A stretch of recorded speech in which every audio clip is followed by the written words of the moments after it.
Objective discuss कर चुके हैं। इस वीडियो में हम सेक्शन बी और सेक्शन सी में केमिस्ट्री से रिलेटेड जितने क्वेश्चन हैं उनका डिस्कशन करने जा रहे हैं। सबसे फर्स्ट फर्स्ट स्टार्ट करते हैं हम क्वेश्चन नंबर 21। सेक्शन बी का ये क्वेश्चन है, 2 मार्क्स में आया हुआ क्वेश्चन है। What is the question? First question read out कर लेते हैं। Identify the type of each of the following reaction starting the reason for your answers. हमें बताना है कि रिएक्शन कौन सी हो रही है। फर्स्ट चैप्टर में हम डिफरेंट डिफरेंट टाइप की रिएक्शंस पढ़े थे। कौन कौन सी रिएक्शंस पढ़े थे, एक बार थोड़ा सा व्यू ले लेते हैं। पहला अगर अपन देखें तो सबसे पहले हमने जो पढ़ी थी वो क्या थी? कॉम्बिनेशन। फिर हमने पढ़ी थी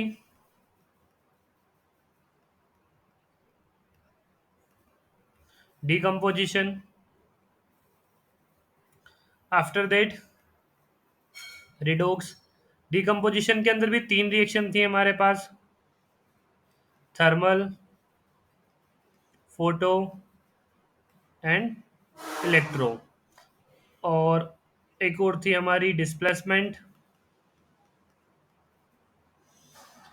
फिफ्थ पे थी डबल डिस्प्लेसमेंट रिएक्शन। सो चैप्टर 1 में यही रिएक्शन है। इसके साथ 2 रिएक्शन और अपन कंसिडर करते हैं। एक होती है हमारी एक्सोथर्मिक, दूसरी होती है एंडोथर्मिक। टोटल मिला के अपन देखें तो 5 और 2 हमारा 7 रिएक्शन से हो जाती है। फर्स्ट रिएक्शन पे अपन फोकस करते हैं। यहाँ पे क्या निकल रहा है? हीट। तो इसको ही देख के हम पहला ऑप्शन तो क्या लगा सकते हैं कि ये कौन सी रिएक्शन है? एक्सोथर्मिक रिएक्शन है। सबसे सामने दिख रहा है आपको, बिल्कुल इजी गोइंग। ये जो रिएक्शन है हमारी, ये कौन सी रिएक्शन है? Exothermic reaction. इसके बाद अगर अपन बात करें और किस किस कैटेगरी में अपन इसको डिवाइड कर सकते हैं या डिस्क्राइब कर सकते हैं, अगर थोड़ा सा ध्यान से देखें, एल्यूमिनियम और यहाँ पे क्या है आपका? Iron oxides. नेक्स्ट स्टेप में देखें तो ये क्या बन गया है आपका? Iron oxides. और एफी क्या हो गया है? बाहर। तो हम फर्स्ट वाली रिएक्शन को किस फॉर्म में शो कर सकते हैं? डिसप्लेसमेंट रिएक्शन भी इसे बोल सकते हैं। ठीक है। फर्स्ट ऑप्शन हमारा हो गया एक्सोथर्मिक, बता दिया हमने इसको। डिस्प्लेसमेंट रिएक्शन बता दिया। इसके साथ साथ देखिए, आपका जो Fe2O3 है, यहाँ पे ऑक्सीजन है Fe के साथ। और यहाँ से यहाँ अगर आप जाएंगे, यहाँ ऑक्सीजन था और यहाँ क्या हो गया? ऑक्सीजन नहीं है। That means what?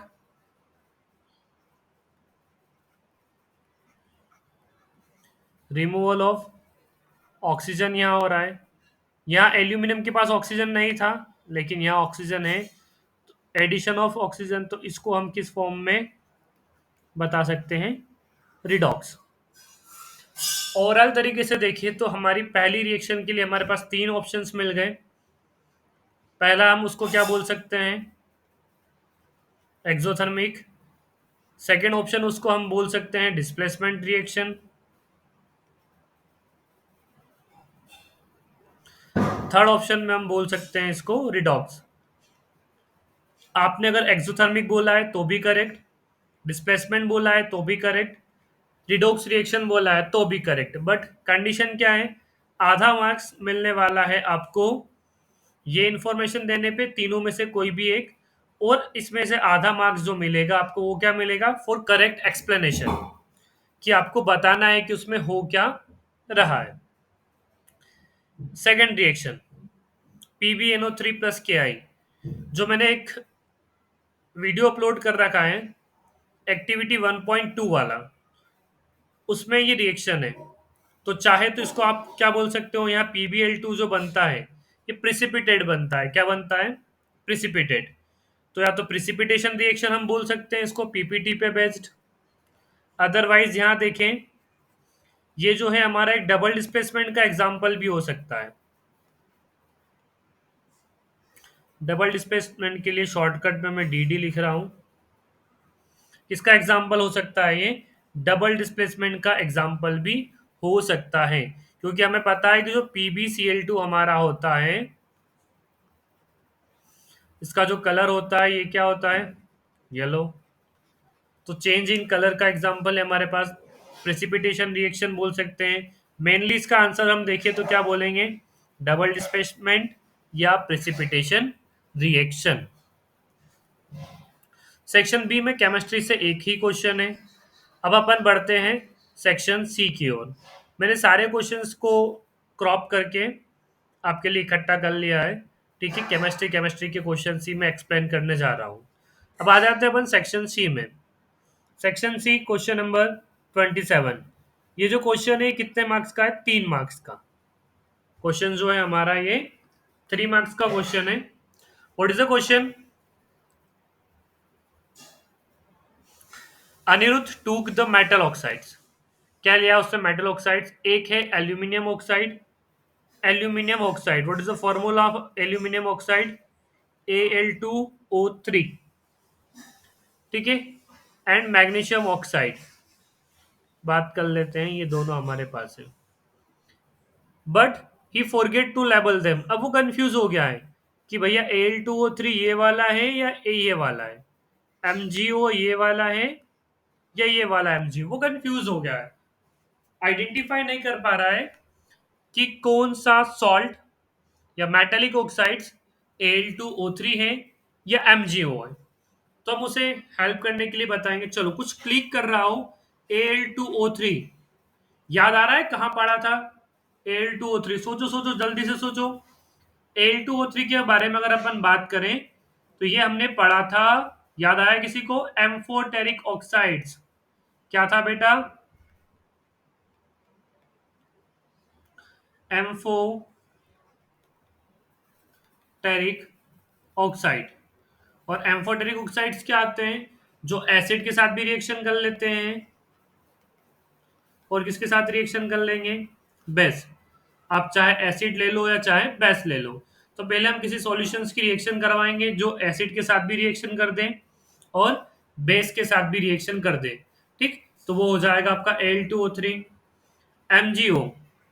MgO की बात करें, मैंने आपको एक्सप्लेन करा था एक्टिविटी 1.1 चैप्टर 1 कि जब हम मैग्नीशियम रिबन को बर्न करते हैं। मैग्नीशियम रिबन को क्या करा था हमने? बर्न। बर्न करने के बाद इसकी एस का फॉर्मेशन हुआ था। एस का फॉर्मेशन होने के बाद इसको हमने किस में डिसोल्व करा था? वाटर में। वाटर को डिसोल्व में करने पर हमें इसका मिला था एक्वस सॉल्यूशंस। क्या मिला था? Aqueous solutions. और एक्वस सॉल्यूशंस को अगर हम रेड लिटमस पेपर की हेल्प से टेस्ट करते हैं तो वो कन्वर्ट हो जाता है ब्लू में। अगर ये मैग्नीशियम का मेटल ऑक्साइड्स है या फिर ये है तो कुछ नहीं करना है, वाटर के साथ डिसॉल्व करो और क्या डाल दो इसमें? रेड लिटमस पेपर डाल दो। अगर वो ब्लू हो जाता है तो MgO होगा। ब्लू नहीं होता है तो क्या हो जाएगा? वो Al2O3। मैंने दोनों ऑप्शंस आपको बता दिए हैं, बट मेरे अकॉर्डिंग ये वाला ऑप्शंस आपको इजी रहेगा कि थोड़ा सा टेस्ट ट्यूब में हम क्या करेंगे, दोनों कंपाउंड को ले लेंगे, वाटर में डिसॉल्व कर लेंगे। दोनों को वाटर में डिसॉल्व करने के बाद उसके अंदर क्या डाल देंगे? Red litmus paper. क्या डालेंगे हम? Red litmus paper. और अगर रेड लिटमस पेपर किस में कन्वर्ट हो जाता है? ब्लू में। जिसमें रेड लिटमस पेपर ब्लू में कन्वर्ट हो जाएगा वो क्या हो जाएगा? हमारा MgO। क्लियर है सबको? एक्टिविटी कितनी इंपॉर्टेंट है ये इस बात से समझ सकते हैं आप कि अभी तक जितने भी क्वेश्चंस बोर्ड ने पूछे हैं सारे के सारे एक्टिविटी बेस्ड हैं। पूरी तरीके से एक्टिविटी पे आपको फोकस करना है।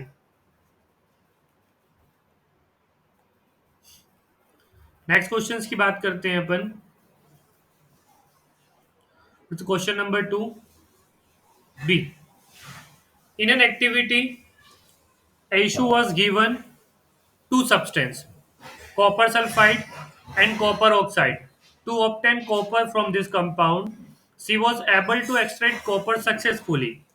Illustrate with the help of chemical equation how Eshu might have completed the activity। कैसे उसने कंप्लीट करा होगा?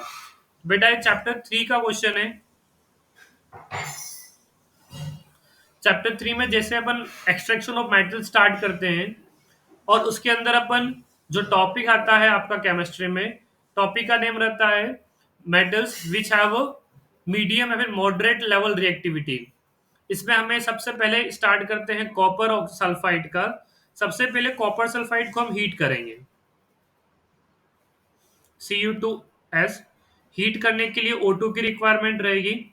इसको हीट करेंगे तो क्या बनेगा, Cu2O। क्या बनेगा, Cu2O।